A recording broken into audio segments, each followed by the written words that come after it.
حضرت خواجہ معین الدین چشتی اجمیری فرماتے ہیں ہر کس کے در نماز نہ بیند جمال دوست فتویٰ حمید ہم کہ او نمازش قضا کنند. جو نماز میں جمال یار نہیں دیکھتا فتویٰ میں دیتا ہوں نماز دوبارہ پڑھے. فتویٰ میں دیتا ہوں نماز دوبارہ پڑھے. اور اقبال بولا گھر تیرا شوق نہ ہو میری نماز کا امام. گھر تیرا شوق نہ ہو میری نماز کا امام. میرا قیام بھی حجاب میرا سجود بھی حجاب. لوح بھی تو قلم بھی تو تیرا وجود الکتاب. گنبد آبگینہ رنگ تیرے محیط میں اباب. ان کا خیال نہیں ہے تو نماز کیسی. آئیے بخاری اٹھائیے. کعب بن مالک یہ وہ صحابی ہیں جن کی بخشش کا رب نے سورہ توبہ میں اعلان کیا ہے. فرماتے ہیں اصلی قریبا منہ. جب میں نماز پڑھتا حضور کے نیڑے کھڑا ہو کے پڑھتا. کیوں ثواب زیادہ ہو یہ غرض ہو سکتی ہے لیکن انہوں نے بتایا کہ نیڑے کیوں کھڑا ہوتا تھا قریب کیوں کھڑا ہوتا تھا. اصلی قریبا منہ. جب نماز پڑھتا تو حضور کے نیڑے کھڑا ہوتا. کیوں؟ فَأُسَارِقُهُ النَّظْرَ. اس لیے کہ نماز بھی پڑھتا رہتا تھا چوری چوری حضور کی دید بھی کرتا رہتا. اصل نماز ہے یہی روح نماز ہے یہی. میں تیرے روبرو رہوں تو میرے روبرو رہے. دل میں ہو یاد تیری در پہ سرے نیاز ہو. وہ بھی کوئی نماز ہے یاد نہ ہو نماز ہو. جب السلام علیکہ ایھا النبی پڑھیں گے تو خیال کے بغیر گزر جائیں گے. کیسے گزریں گے؟ امام غزالی تو یہاں تک بولے کہ اے نمازی پہلے نبی کو دل میں حاضر کر لے پھر نقشہ پکا لے. جب نقشہ پک جائے پھر کہنا آقا تیری بارگاہ میں سلام ہو.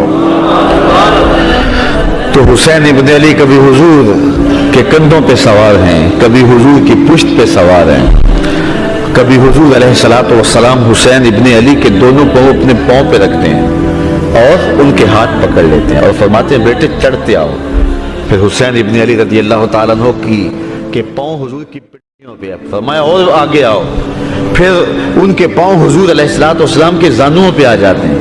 پھر ان کے پاؤں حضور کے پیٹ پہ آ جاتے ہیں اور پھر حضور کھینچ کے حضرت حسین کے منہ میں اپنی زبان دے دیتے ہیں. اور کبھی یہ منظر بھی رقم ہوا کہ رسول اللہ نے ارشاد فرمایا حسین منی وانا من حسین. حسین مجھ سے ہے اور میں حسین سے ہوں. یار نبی رحمت صلی اللہ علیہ وسلم نے حسین ابن علی کے لیے یہ پیار کیا اور یہ محبتیں نچھاور کی. اب مولا کائنات سید علی المرتضیٰ کے اس فرزند کو کربلا میں دیکھو کہ اس پیار کا جواب کیسے دیا.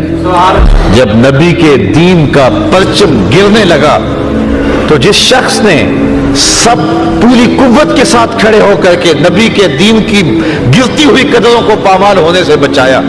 گھوڑوں کی ٹاپوں سے خود پامال ہو گیا لیکن نبی کے دین کو پامال نہیں ہونے دیا. اسی شخص کا نام حسین ابن علی. قرآن کافی ہے وافی ہے ہماری ضروریات کا کفیل ہے لیکن اہل بیت کے دامن کو بھی تھامنے کی تلقین کی گئی. تو اس کا جواب یہ ہے کہ قرآن تھیوری ہے اہل بیت اس کا پریکٹیکل ہے.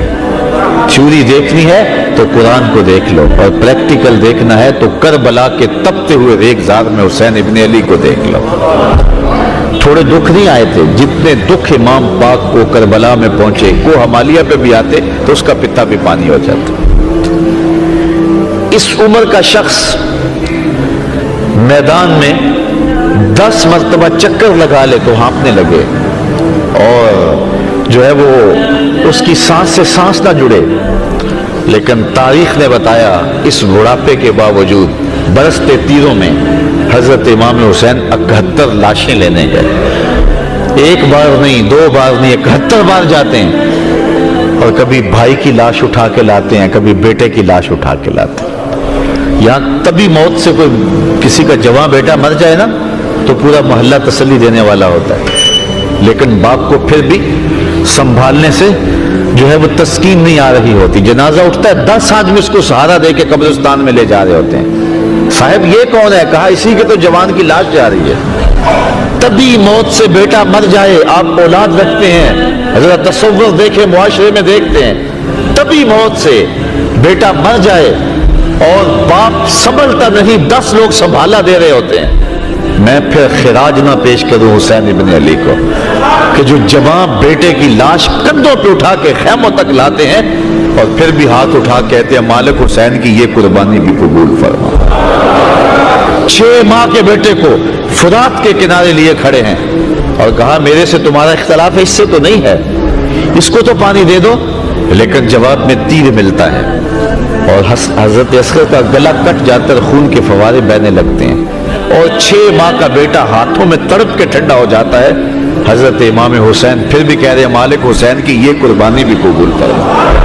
کبھی کٹے ہوئے بازو بھائی کے اکٹھے کر رہے ہیں، کبھی قاسم کی لاش اٹھا کے لا رہے ہیں، اتنے دکھ کلیجے پہ، لیکن اس کے بعد استقامت کا کوہ گراں بنے ہوئے ہیں۔ گھوڑے کی زین پہ حضرت امام حسین رضی اللہ تعالی عنہ جب بیٹھتے ہیں اور لشکر کوفہ کی جانب بڑھتے ہیں تو آواز آ رہی ہے یہ کون ذی وقار ہے؟ بلا کا شاہ سوار ہے، لباس ہے پھٹا ہوا، غبار سے اٹا ہوا، تمام جسم نازنی، چھدا ہوا کٹا ہوا، پھر بھی ہے ڈٹا ہوا، یہ نبی کا نور عین ہے، یہ بال یقین حسین ہے۔ حضرت امام حسین کو پیاس کیوں ستاتی؟ حضور کی زبان چوسی تھی۔ سواری سے کیوں گرتے؟ اس لیے کہ حضور کے کندھوں کی سواری کی تھی۔ حضرت امام حسین نے حضور علیہ السلام کی پشت میں بیٹھے اور انہوں نے سجدے کو طول دیا تھا، آج حسین نے بھی اس کے بدلے میں ایک سجدہ کیا۔ کربلا کے میدان میں سجدہ کیا حسین ابن علی نے۔ آپ جانتے ہیں جب گھوڑے کی زین سے فرش زمین پہ آئے، ایک تو علماء واعظین اور ذاکرین کا سٹائل ہے، ظاہر اس انداز میں واقع کربلا کو بیان تو نہیں کر پا سکتا اور مشکل بھی ہے، لیکن جو محتاط روایتیں ہیں اس کے مطابق آپ کا جب پیراہن اتارا گیا تو 113 سوراخ اس میں تیروں کے تھے، 33 زخم تلواروں کے تھے اور 34 گھاؤ نیزوں کے تھے، اور نیزوں کی انیاں جسم میں ٹوٹ چکی تھی، اور گھوڑے کی زین سے فرش زمین پہ آئے۔ ایک کانٹا بھی بدن پہ چبھا ہو تو ہماری نماز رہ جاتی ہے، اور اتنے تیر بدن میں اور لخت لخت سے خون بہ رہا ہے، 71 لاشیں پڑے ہوئے ہیں، اور 22,000 کا لشکر جرار جو ہے وہ ٹوٹ کے آپ پر تیر برسا رہا ہے، لیکن گھوڑے کی زین سے فرش زمین پہ آئے، صابر ایسا کہ نماز کا وقت ہو گیا۔ میں کہتا ہوں حسین جیسا بھی کوئی نمازی ہو سکتا ہے، نماز کا وقت ہو گیا تو سجدے میں سر جھکا دیا اور اللہ کی بارگاہ میں عرض گزار ہوئے، اللہم رضن بقضائک و صبرن علی بلائک تسلیما لامرک سبحان ربی العالی۔ مالک دکھ سہ کے، تکلیفیں برداشت کر کے، بیٹے کٹوا کے، خاندان لٹا کے، تیرا حسین تیرے پہ پھر بھی راضی ہے۔ تو بھی بتا، تو بھی حسین پہ راضی ہوا ہے یا نہیں ہوا؟ آواز آ رہی ہے اس پیاسے پر محمد مصطفیٰ کو ناز ہے، اس نواسے پر علی شیر خدا کو ناز ہے۔ اوروں نے بھی سجدے کیے پر اس کا عجب انداز ہے، اس نے وہ سجدہ کیا جس پر خدا کو ناز ہے۔ ایسا لمبا سجدہ کسی نے نہیں کیا ہوگا۔ آپ جانتے ہیں کہ دست قاتل نے اس وقت سر انور کاٹا جب سجدے میں جھکا ہوا تھا۔ عرفات کا میدان ہے، ایک صحابی نے حضور کو آ کے بتایا کہ ایک شخص تلبیہ پڑھتا ہوا اونٹ پہ آ رہا تھا اور گر گیا اور گردن کی ہڈی ٹوٹ گئی اور وہی موت واقع ہو گئی۔ حضور نے فرمایا اس کو احرام میں کفن دے دو اور دفن کر دو، اور پھر حضور نے ایک تاریخ ساز جملہ ارشاد فرمایا یہ شخص جب قیامت کے دن اٹھایا جائے گا ملبیاً، یہ لبیک لبیک پکارتا ہوا اٹھے گا، چونکہ لبیک لبیک تلبیہ پڑھتا ہوا شہید ہوا ہے، فوت ہوا ہے، تو اٹھے گا بھی تو اسی حالت میں۔ تو سمجھ آگے جس حالت میں کوئی جاتا ہے اسی حالت میں اٹھایا جاتا ہے۔ تو پھر اس ضابطے کے تحت اور طرح اٹھیں گے، لیکن حسین ابن علی کا سر قیامت کے دن سجدے سے اٹھایا جائے گا۔ تو حسین آج بھی سجدے میں ہے، اتنا لمبا سجدہ کسی نے نہیں کیا جتنا لمبا حسین ابن علی نے کیا ہے۔ اگر نبی نے سجدے کو طول دیا تھا پھر حسین نے بھی ایسا سجدہ کر کے دکھایا۔ اے حسین ابن علی تم پر سلام، نازش آلے نبی تم پر سلام، تم پہ لاکھوں رحمتیں لاکھوں سلام، اے شہیدان محبت کے امام، لالا گون لالا کفن لالا چمن، اے چمن اندر چمن، زندگی ہی زندگی تیری حیات، اے حیات اندر حیات، افتخار ملت بیضا ہے تو، رب کعبہ کی قسم یکتا ہے تو، فخر کا دل میں دریچہ باز کرنا چاہیے، جن کا تو آقا ہے ان کو ناز کرنا چاہیے۔ ہم حسین والے نہیں ہیں، ہم واہ حسین والے ہیں۔ یار اتنے زخم کلیجے پہ ہو پھر بھی گھوڑے کی زین پہ ڈٹا ہوا ہے، اور کس عظیمت کے ساتھ آپ نے مقابلہ کیا تو رواں رواں پکارتا ہے واہ حسین تیری عظمت کو سلام. اللہ اکبر. کو ہمالیہ کا کلیجہ بھی پھٹ جاتا, اتنے دکھ اس پہ آتے, لیکن امام حسین نے کمال کر دی. اور آج صدیاں گزرنے کے بعد حسین ابن علی کا نام دلوں میں تازہ ہے. اگر حضرت امام حسین کربلا میں نہ جاتے تو کیا آج تک ہمارے اندر موجود ہوتے؟ موت سے تو چھٹکارا نہیں ہے, لیکن آپ نے راستہ وہ اختیار کیا کہ قیامت تک لوگوں کے دلوں میں بس رہے ہیں, خوشبو بن کے جی رہے ہیں.